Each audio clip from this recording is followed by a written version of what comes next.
Hey everyone, welcome back to the Web3 Leaders Podcast. My name is Colin Fitzpatrick, and today I'm super excited to have a friend of mine, Brandon Tatum. We have been friends for a little while. We've worked on some deals together, and I'm super excited to have him on the podcast because Brandon, when I got to know him, was working for Gala Games. He was general counsel and head of music globally for the juggernaut that we know of Gala Games in the blockchain, gaming, and entertainment space. We've had some amazing conversations, and I wanted to get on here to share some of those stories with you, but also talk about his new venture called Fifth Horizon, where he is kicking off a consultancy with some pretty awesome people, and I'm really excited. So, Brandon, welcome. Thank you. Thank you for having me here. I'm excited to be here. And hey, my whole life is talking about music and now Web3. So I'm excited to be here and talk through it with you. Awesome. Well, there's nothing more I like to do than to nerd out with fellow nerds around everything to do with blockchain and Web3. So how about you start by telling our audience a little bit about you, your background, and really how you got to where you are today? Sure. Yeah, I have a bit of an unusual background for sure. It's unique. My main sort of area expertise is music. So I come from the music industry. Before I was global head of music at Gala Games, Gala Music, and general counsel there, I was director of business and legal affairs at SoundCloud for their Nice. artist services division, label services division, after they acquired Repost in, I believe, 2019. So I worked with a ton of independent artists in that role. And then before that, I was director of business and legal affairs at SM Entertainment, which is the pioneer of modern K-pop, one of the biggest entertainment conglomerates out of South Korea. So I've worked heavily in the K-pop space, and that really started when I moved to Japan and lived there for 5 years between 2013 and 2019.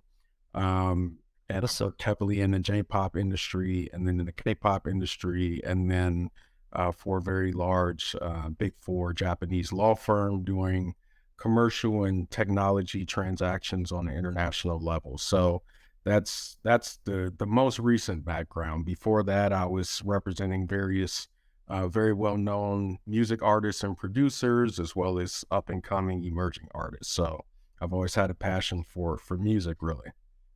Amazing. So perfect background for exactly what we want to talk about.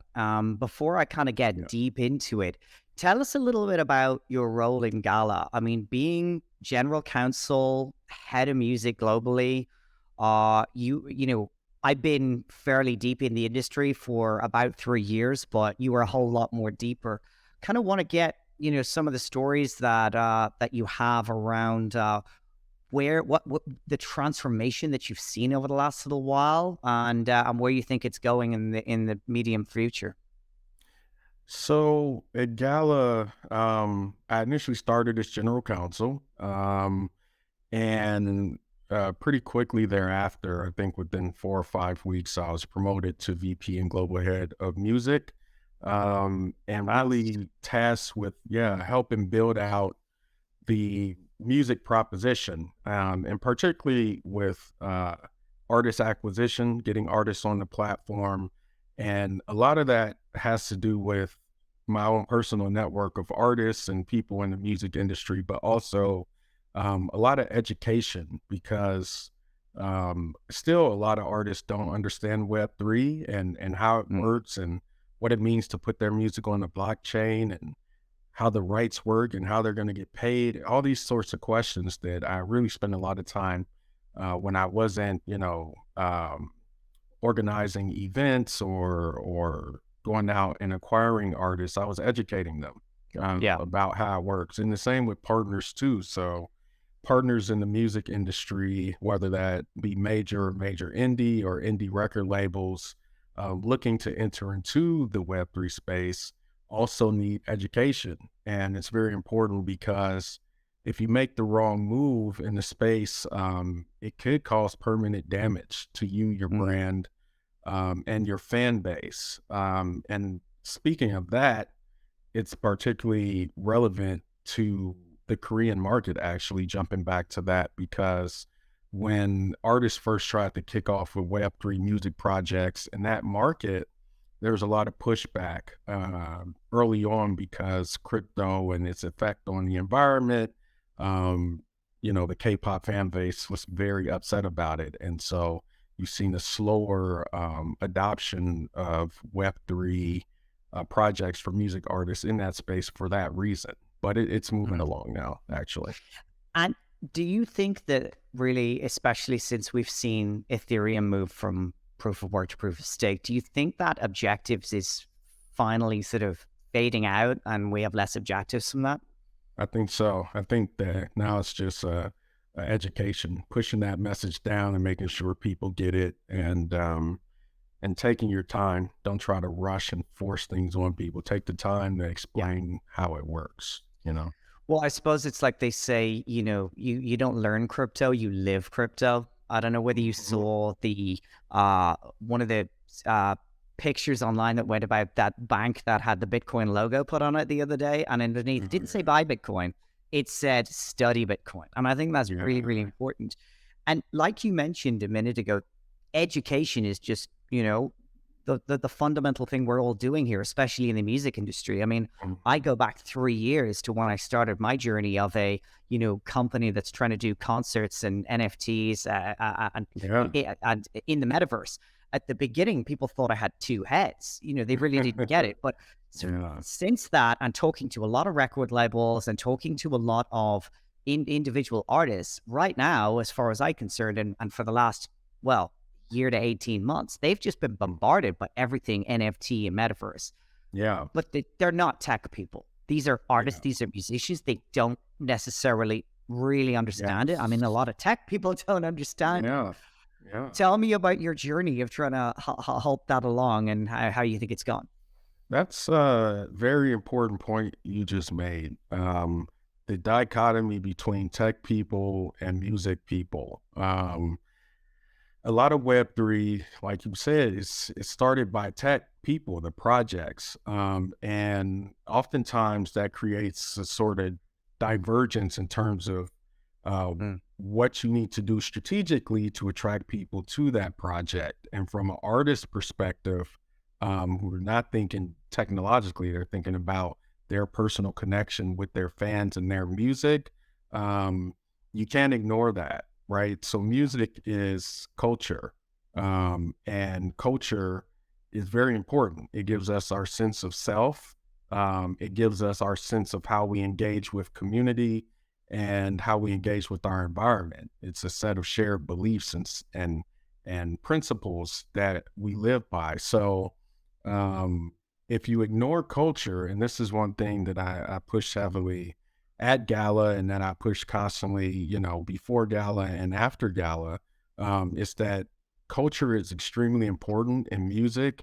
And anytime you launch a new music technology, whether that's streaming or downloads or any of that stuff, you have to consider the culture, both of the artists that you're trying to market and sell their content in one fashion or another, as well as the culture of their fans and what they want to see and who they are, what's important and what they value. Ignoring that will be to your peril, basically. I think the Web3 industry needs to learn that fast, very fast. That's very, very interesting that you say. I mean, look, the way I see it is these technologies are a wonderful way to break down barriers. They're also an amazing ability to get essentially direct to consumer. The artist directly connected with their fans. And that's a bit of a game changer, but mostly it gives them the opportunity to gain more control over their own music, IP, their own work, and not be, so beholden to the record companies and people like that. What's your experience of trying to teach these artists about that, and who gets it and who doesn't? I've found that artists typically get it because artists have been upset with the traditional industry for a while now. Artists are sort of the lowest on the totem pole in terms of, revenue shares and compensation for the work that they do. And, except for songwriters who are even lower and are actually people who are really quite being ignored by Web3 music platforms as well. They just do deals with artists and they don't care about their songwriters and what deals the artists have with their songwriters. But the fact is that songwriters have composition rights and copyright that you can't just ignore, although the industry is currently ignoring it in Web3. So for me, I found that a lot of independent artists get it, and artists in general that I've talked to get it. And that's why you see some of the bigger artists like Snoop and stuff come into the space, because they're like, wait, I can sell this. I own it. Nobody's taking some massive profit share out of me. I can speak directly to my fans. This is great. And there's community, but I think community has become a little bit of a platitude, in the sense that a lot of what I see in Web3 platforms is music platforms. It's not really community. It's more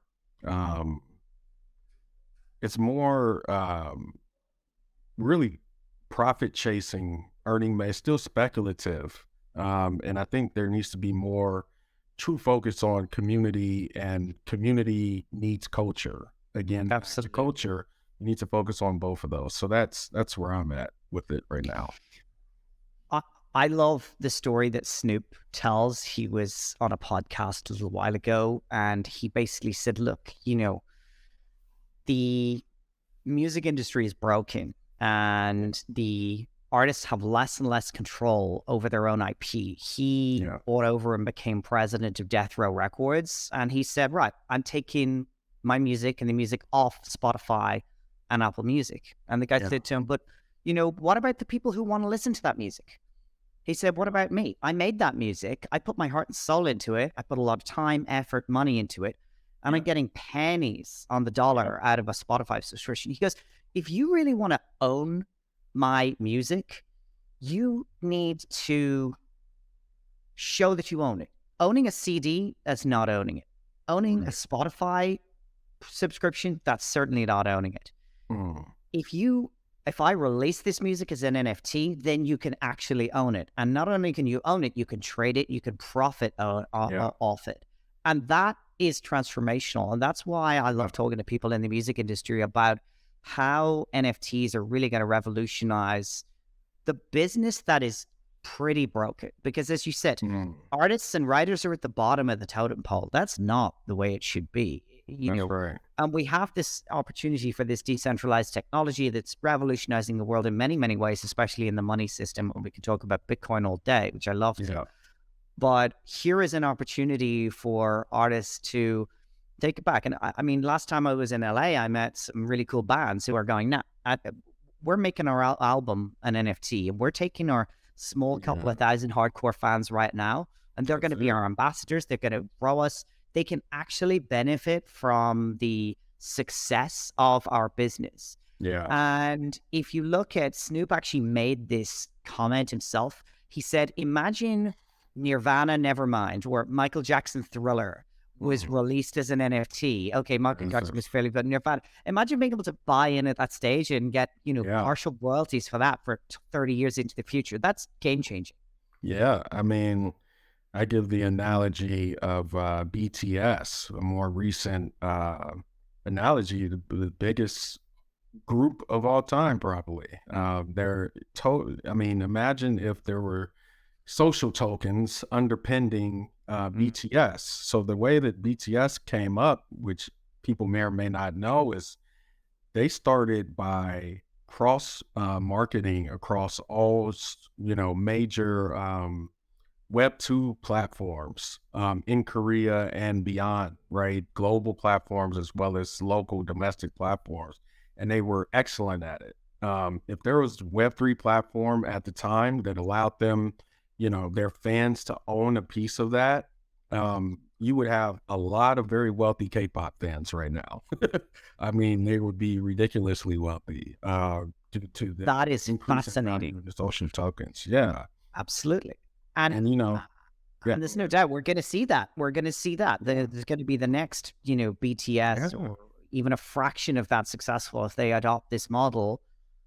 Yeah. I mean, why shouldn't the fans be rewarded for their loyalty. And I mean, at the end of the day, when it comes to people who are hardcore into music, they all want to show that they're discovering the next big thing, that they were into them first and they were all telling. And there's platforms specifically about that of ones I've seen, and they're really, really cool. Yep. That's where it's at. I think so. I think there's platforms that focus on that and gamify the ability to be the first to discover and all that. I think that's great. I think, there's a few different sort of factors at play here. One is that a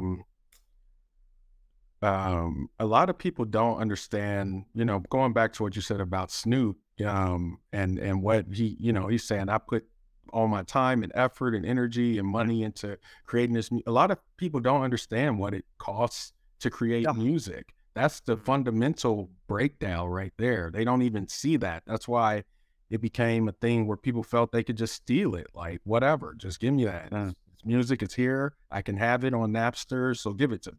And they're not thinking about all of the investment that went into creating that, to creating the artist image, the marketing assets, all the things that must come together to create a successful music artist. Like, that needs to be better understood. I think Web3 technology and the communities that built around artists help people see the actual work that's put into this content, really. And I think, going forward, hopefully, it will become less about earning mechanisms. I think that's a fine secondary or tertiary sort of benefit. But I think that, again, the primary reason that people listen to music is not to earn. It's because they love the music, they love the culture, and Web3 allowing that secondary profit benefit is wonderful that you can do that. Same thing with gaming, 100%. I mean, the thing I believe, you just talked about there that back in the days of Napster, everyone, oh, hey, I can get this music for free. And, I was kind of one of those as well. Oh, we'll just sort of download it. Okay. Yeah.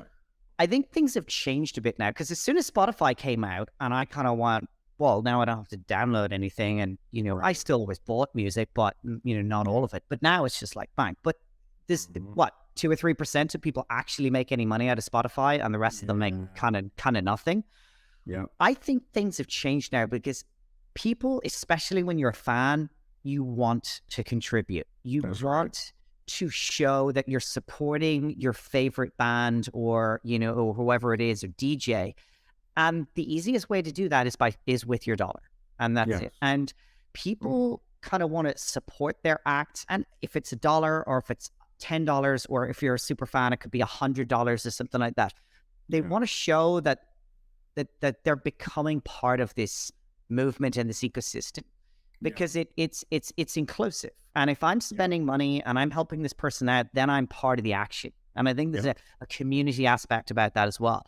The story I always tell, which just makes me laugh every time, is when Khloe Kardashian was approaching being worth $1 billion, someone started a GoFundMe to try and get her over the edge. Yeah. So she's practically a billionaire, and people are still giving their hard-earned money, which is insane. But that just shows that people kind of want to be part of her, and it makes them feel that, they're in their circle. And 100%. That mentality now has very, very positive impact on the fact that with, blockchain technology and Web3 and NFTs, and even, what's going to be happening in the metaverse, you can now lower and remove the barriers between those people and the end user, and remove the sort of middlemen as well, which I think is really crucial.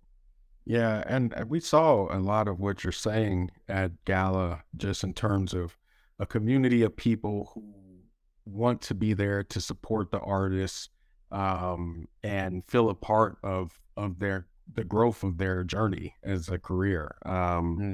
And so, bringing dozens of artists to Gala and watching many of them sell out, sometimes multiple times, of their NFT drops was very rewarding. It's like, this is awesome. This is what we're here for, to help artists advance in their careers and make them sustainable, which they can't do from streaming. I don't want to I don't want to like take a huge dump on Spotify and the streamers because the fact is that before Spotify for 15 years, the music industry was in the dumps because of the downloading and stuff. So streaming actually brought money back to the music industry, but at the same time, it's not paying fairly at this point, and it's not structured in a fair way in terms of who gets promoted, in terms of artists, who gets promoted on these platforms, who's taking the lion's share of black box income. That's all going to the big artists and labels and publishers. Like it's just not a fair system. It's, the major labels own, massive shares of Spotify, for example. So who do you think they're interested in pushing forward?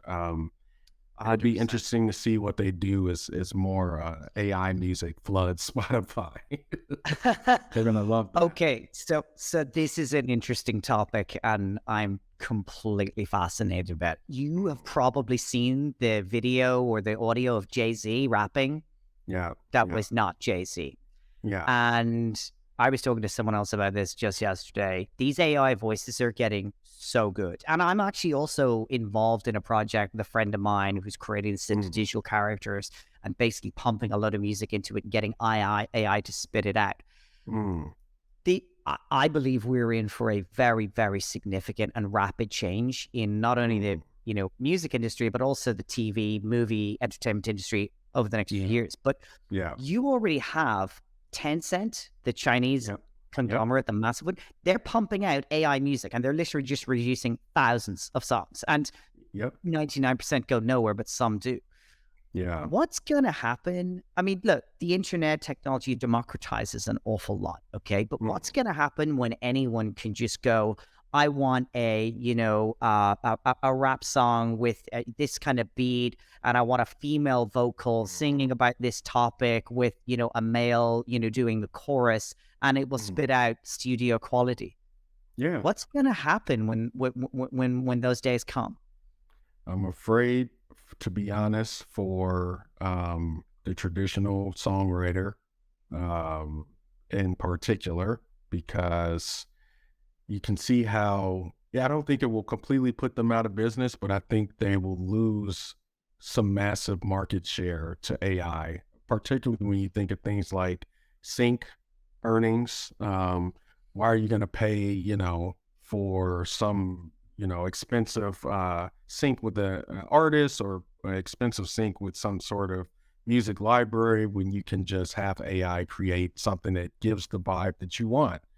And especially for instrumental music, like I think that's going to be the first to be like, no, we can just have AI spit out this something with this vibe and it's over. Like, so that's a problem. I think that another problem is determining who owns the copyright. Is there a copyright in this AI music, and who does that sit with? Does it sit with the AI itself? Well, AI is not a person. It can't be, a copyright holder. Maybe not. I don't know. Does it sit with the engineer who fed the machine learning algorithms to teach the AI, how to do what it does? That takes creativity. Maybe they should hold the copyright. And so now, because they created this algorithm that can spit out thousands and thousands of songs, they now have copyrights on thousands of songs. It's very difficult to figure out how that's going to work out from a legal perspective. I think, the whole point of copyright is to promote artistic expression and to allow authors to be rewarded for their original creative expression. You kind of get rid of that when you're talking about AI. There's no authorship in that sense, and that was the whole point of copyright law from the beginning. Do you think that it will basically separate and there'll be kind of two markets, one for like an AI music market and one for like a real natural one? I mean, the example I give is diamonds. Okay. For hundreds of years, when you are going to propose to your lady, you put a large amount of money buying a diamond that took quite literally billions of years to grow and very often was dug out of the ground by slave or child labor. Nowadays, you have the ability to grow a diamond in a lab in literally a couple of months. It is completely indistinguishable and it's about half the cost. That's right. But a lot of people still want the real thing. Yeah, a lot of people still want the real thing. I think every market has segmentation, right? So if you can afford the Bugatti, you probably get it. But if you can only afford the Toyota Camry, you'll get that. If you can afford the blue diamond that came out of the ground, you're going to get it. If you can't, then you have to have something that's cheaper that you can still express what you need to express. So I think that will happen. For me, it's hard to imagine AI delivering the sort of soul that a real artist can deliver to music. But who knows, man? Technologically, maybe they figure that out too. But I do think it will be two markets for sure. Well, I mean, at the end of the day, if you look back only a few years, we always thought that technology, AI, robotics, etc., would take kind of the blue collar jobs first. Yeah. But what we see right now is ChatGPT taking all the, programmers, lawyers, accountants. These are the people who are all in. It's absolute. I mean, I'm addicted. I just read all the stuff, but it's kind of terrifying. Yeah. But let's not talk about that. Let's talk about the benefits that Web3 can bring to the music industry and the world of entertainment. From Gala, metaverse, etc. Well, one of the things is that the metaverse kind of had its hype cycle and now it's sort of dying off. But I still very much believe in the future of the tech and of the market, but we're still trying to kind of figure it all out. What do you think has to happen before your average person is kind of spending a few hours in the metaverse every week or maybe every day? Technology has to happen. Two things, technology and law. And for technology, you have to, so the metaverse is just a combination of various technologies, whether it's AR, VR, AI, blockchain, edge computing, cloud computing. Like these are all, the technologies that make up what is the metaverse, and they're all developing at different speeds and to a significant degree developing in silos. So until you can get all those technologies to basically come together in a way that creates a cohesive, immersive experience that the ordinary person can enjoy, you're going to be delayed in this way. So for music, for example, there's so many ideas about what the music metaverse can be, but you're dealing with issues like latency. If you want to have people perform or co-create music together, right?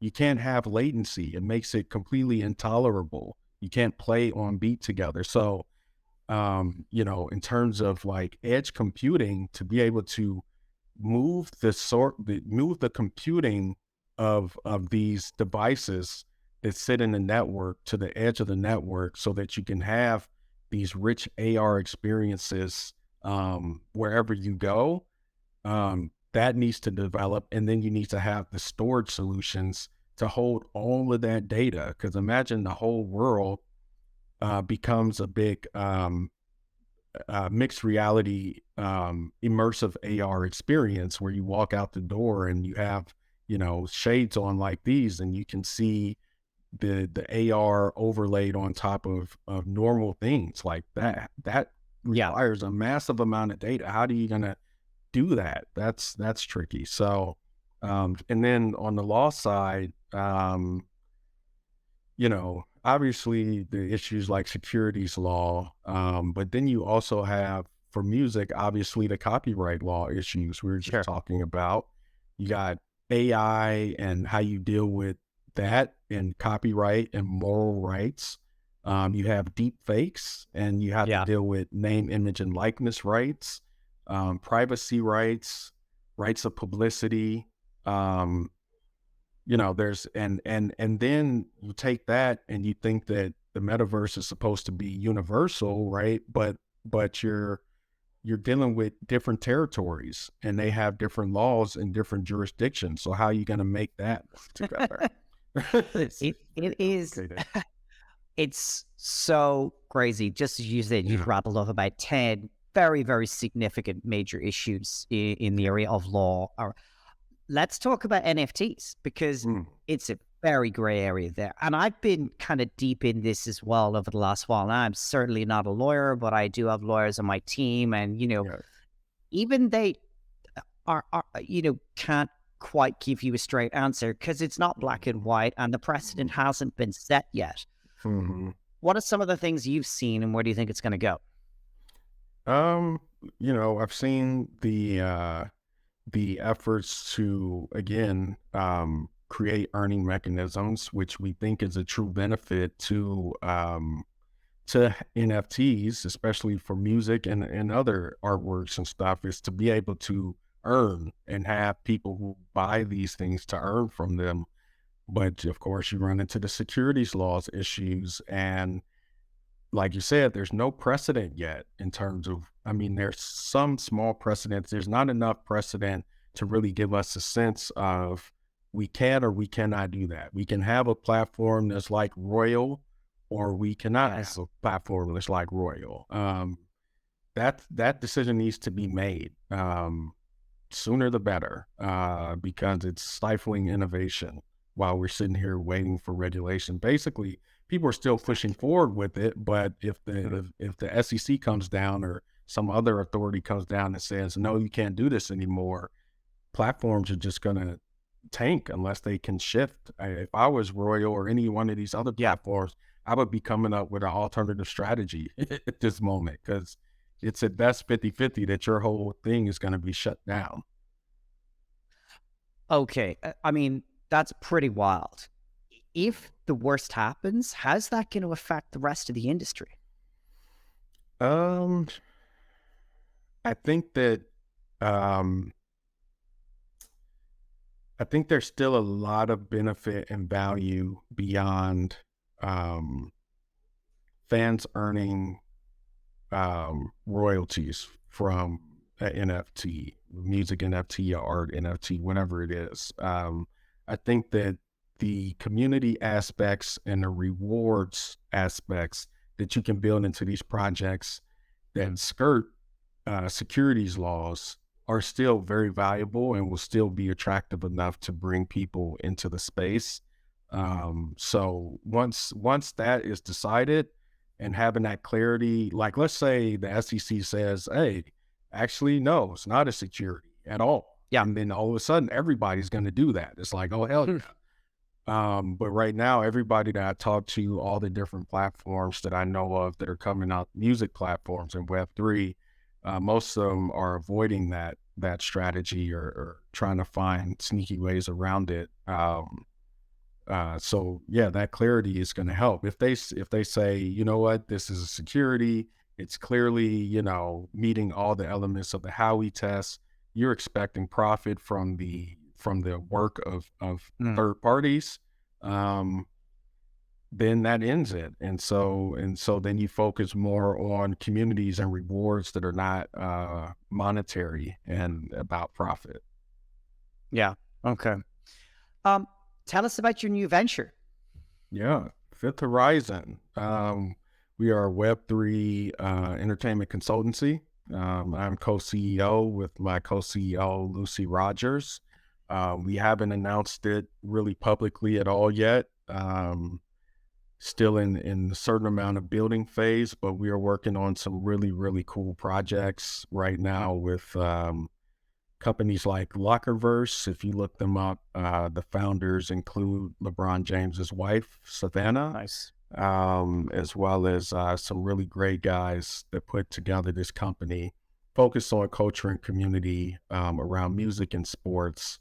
And, Bronny and Bryce James are two of the other clients. We're working on a project with for Nipsey Hussle, and some just other massive projects that are really, really exciting and really, really, really focused on culture, whether that's the music culture behind the artists like Nipsey Hussle and everything he meant to the community, and to hip hop, as well as, sports culture, and what does it mean to have the likely number one draft pick of the NFL enter into the Web3 space, and what does that represent? CJ Stroud, right? So these are the things we're currently working on and super excited about. So I'm looking forward to announcing it. Can't announce it yet, but it's coming soon. Well, that's incredibly exciting. Another exciting thing that you just shared the other day was that what was it? Billboard magazine voted you one of the top music lawyers. That's awesome. Congratulations. Tell us about that. Thank you. Yeah, it's crazy because I don't really think about, I'm not great at promoting myself. Like, that's never been my thing. I just do what I do. Sure. But like, to have somebody come and pay attention to what you're doing and to nominate you, because it goes through a nomination process. First of all, just to have somebody nominate me is very motivating, and I really, really appreciate it. And then to have Billboard say, hey, yes, out of all these lawyers, we think you are deserving of this recognition, and they put it in their magazine. It's a big deal. I mean, it's Billboard. In terms of lawyer recognition in music, it doesn't really get any bigger. So I'm ecstatic. Was there a couple of specific projects that you worked on that brought that attention? Yeah. So they really gave me the nod because of some really cutting edge work I've done in the K-pop space, in the Web3 space. So bringing a big K-pop group named aespa into a deal with Paper Magazine, as well as the Dematerialized, a powerhouse NFT, digital fashion NFT company out of the UK. And it was really a pretty impressive project, and I think they appreciated that. And then there's also a big comic book project I'm doing for a big K-pop artist, with, the leaders in comics. I won't say who they are, but Sure. Everybody knows that. And that's forthcoming. So those two things were pretty big deals, amongst a few other things as well. Amazing. I mean, I've had a little bit of exposure over the last little while to K-pop, J-pop from the sort of inside. We've already seen how it's sort of traversed into the Western culture. And, one of the things that we were working on with some Korean-based companies is trying to do some concerts in the metaverse where you've got a Western artist with a K-pop artist. Because what I've seen is that, people in that side of the world, they're a little bit different to your traditional music fans in the Western world. Yeah. They are Very fanatical, for one, completely fanatical, and they want everything, and they want to be around it. And they're also much more, how do I say, digitally mature. They spend an awful lot more time on their phone. They're used to, the WeChat, the super apps, paying with, either cryptocurrencies or anything else. And also, I mean, the streaming aspect. You see all these Japanese girls streaming about this, the artists themselves streaming and, getting closer to the audience. Tell us a little bit about, the differences that you've seen and how you think that's going to impact the traditional Western music scene as well. Yeah, for sure. I think there's a lot of learnings we can take from those markets. I've worked in these markets for a decade now, having first did my first big deal in Japan back in 2013, when Teddy Riley, a former client of mine, legendary iconic producer New Jack Swing, placed a huge record in Japan on the biggest group out there, Exile. And he wanted me to move to Japan because he said, there's so much opportunity out there. And fortunately, my wife and I just went on our honeymoon to Japan at that time and decided to make the move. much longer story there, but that's not the focus. The focus is the fact that going there and getting a sense of, first of all, people still buy physical products, music and related products, and it's very important. So there's a natural collector's sort of culture there, which is very important. I'm not talking about selling CDs for $9.99. I'm talking about selling them for $30 at the lowest, and lots of them, which makes Japan the second biggest music market in the world behind the US, and not that far behind the US, actually. And then in Korea, you can't find a more intense fan base anywhere. Literally anywhere, in any entertainment sector, any country, you can't find it. So this is very, very valuable. And how you treat and how you approach that fan base is super important for business operating in that space. And as we work for years to bring K-pop to the Western Hemisphere, finding and understanding the cultural differences and how to adapt, and where to strike the balance between, what is Korean and what is K-pop versus what an Western audience wants. It's been quite a ride. I mean, you've seen acts like Blackpink on Coachella now. You've seen BTS's takeover of the world. You saw aespa on Coachella main stage last year, and there's a lot more coming. It's definitely not slowing down. It's the investment, and you can just look it up on Music Business Worldwide or anywhere. The investment of the Korean contents industry, K-pop, as well as Korean dramas and film and TV content into the Western market is not slowing down. So people really can expect to see more. And in the sense of community and fandom that's built around K-pop is something that we should do what we can here to have our audiences emulate. Absolutely. I mean, that kind of leads me into my final question, which is, with all of these, transformations that are happening with the technology in the industry, we've talked about NFTs and, there's also the metaverse. How can we learn from, like you just said there, the community aspect that is so important, that is, growing this massive industry second only to the US? Where do you see the metaverse going, and where do you see the music industry and artists trying to kind of take advantage of them? How can they use it properly over the next couple of years to really build their community, get closer to their fans, and make the entire industry a little bit more fair for the people at the bottom of the totem pole, as you say? Yeah. I see the future of it being, number one, culture driven.